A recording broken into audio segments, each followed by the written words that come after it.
Hello বন্ধুরা, আজকে আবার একটি নতুন ভিডিও নিয়ে চলে এসেছি। এই ভিডিওতে আমি দেখাবো তোমাদেরকে আমার বাড়িতে কী কী ধরনের মোরগ রয়েছে, কেমন কোয়ালিটির মোরগ রয়েছে, ছোট বড় সব ধরনের মোরগ রয়েছে, এবং কতগুলি আমার বাড়িতে বাচ্চা রয়েছে সেগুলোও তোমাদেরকে দেখাবো। তো চলো দেরি না করে ভিডিওটি প্রথম থেকে শেষ অবধি দেখতে থাকো।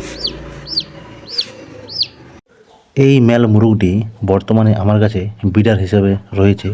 আপনারা দেখতে পাচ্ছেন এর লেজ কোয়ালিটি খুবই ভালো এবং এর পা কালো কালারের রয়েছে।